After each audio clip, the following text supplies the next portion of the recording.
A 19-year-old soldier inside one of the most armored vehicles ever built by human hands, killed by a drone that cost less than a decent pair of sneakers.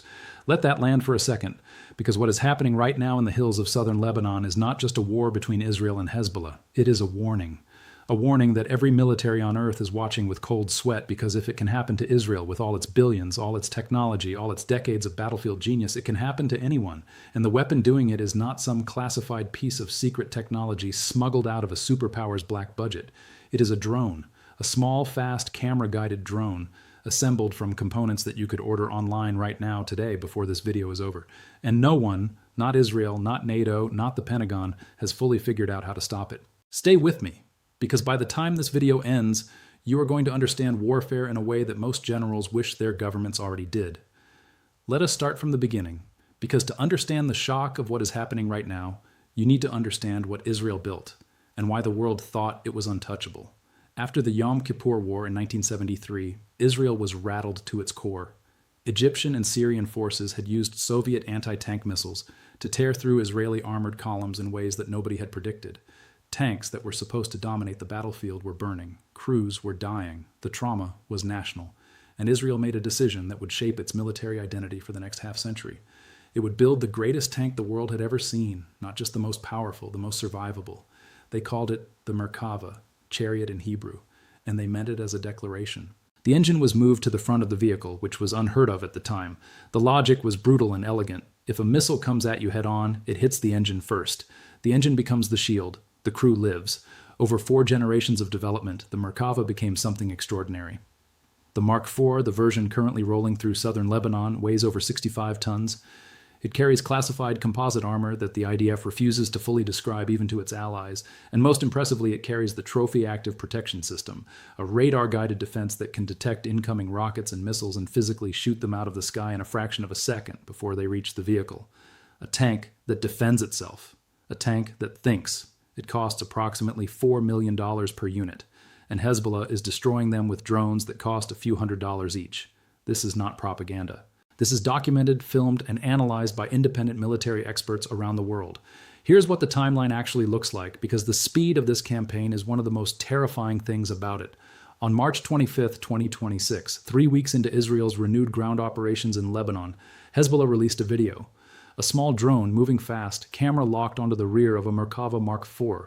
And here's the thing, targeting the rear is not random, it is doctrine. The rear of the Merkava has thinner armor than the front. More critically, that is where the main ammunition storage sits. A penetrating hit to the rear is not just damage, it is a potential catastrophic kill.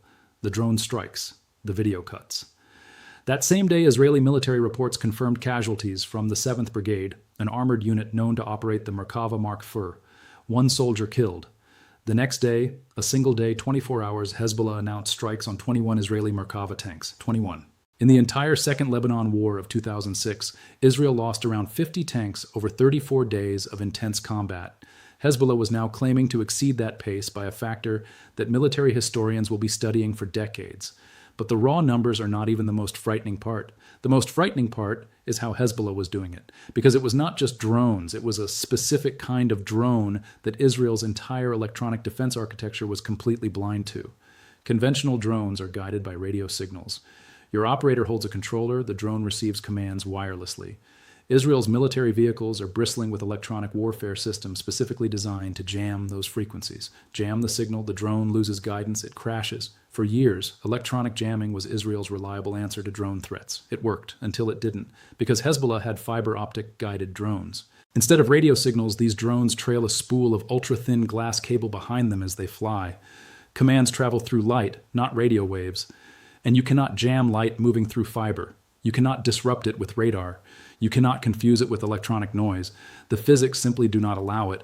The only ways to stop a fiber-optic drone are to physically shoot it out of the sky, intercept it with another drone, or hope the operator makes a mistake. That is your entire list of options. And it gets worse.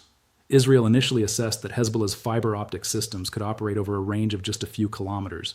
They were wrong. Intelligence later confirmed that Hezbollah was launching these drones from up to 15 kilometers away, nearly 9 miles.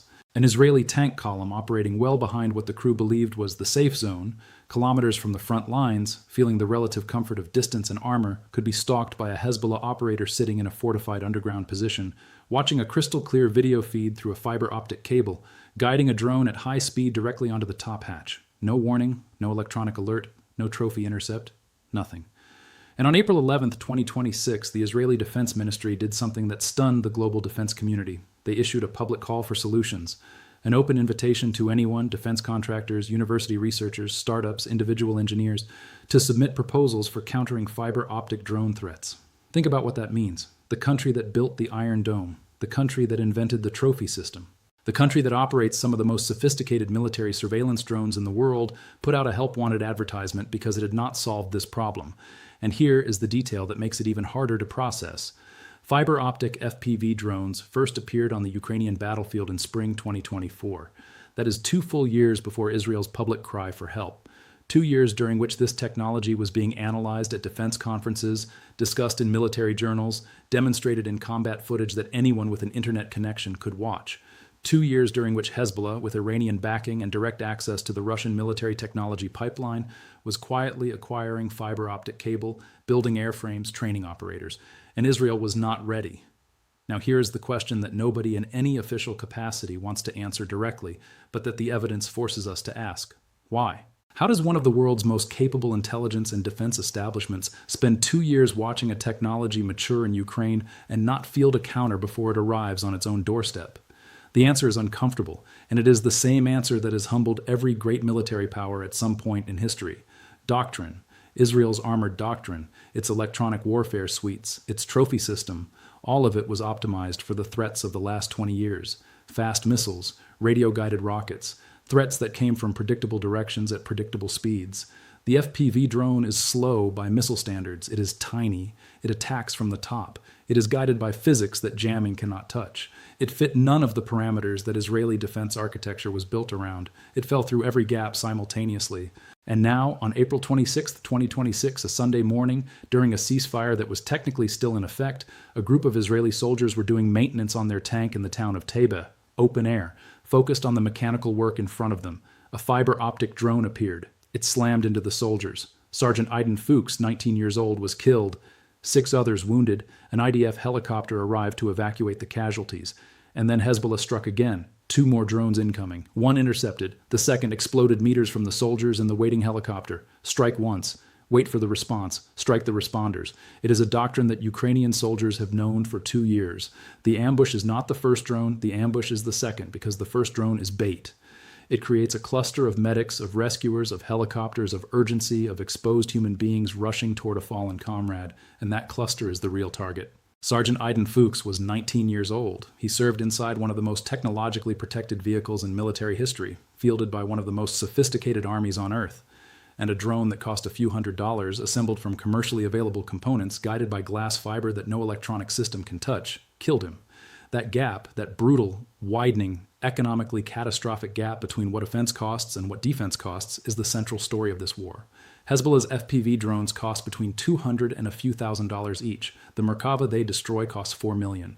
The trophy interceptor rounds cost tens of thousands each. When the cost ratio between attacker and defender is 100 to 1 in the attacker's favor, the math of sustained conflict becomes unsustainable for the defender. You are not just losing tanks, you are losing the economic logic of armored warfare itself. And the technology is not going back. The knowledge of how to build, operate, and deploy fiber-optic guided FPV drones is now distributed across dozens of armed groups on every continent. The components are commercially available, getting cheaper every year, and becoming easier to source. What Hezbollah is doing in Lebanon in 2026, other groups are watching, studying, and already beginning to replicate.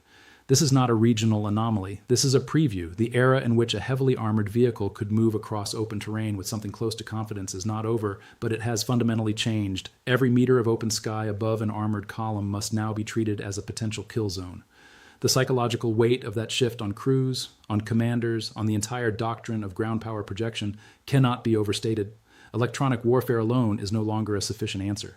The kinetic intercept problem, how do you reliably shoot down a drone the size of a football moving fast and low before it reaches its target, must be solved from first principles and solved cheaply because the attacker's economics make attrition a winning strategy on their side. Israel will adapt.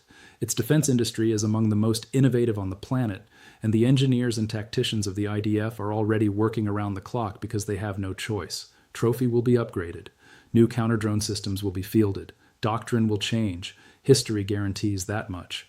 But right now, tonight, in the olive groves and shattered villages of southern Lebanon, Hezbollah's drones are in the air. They are small, they are cheap, they are guided by fiber-optic cables that physics itself protects from interference, and they are hunting tanks. And for every armored force in the world watching this conflict unfold on their screens, in their briefing rooms, in their war colleges, the uncomfortable truth has already arrived. The battlefield found a way. It always does.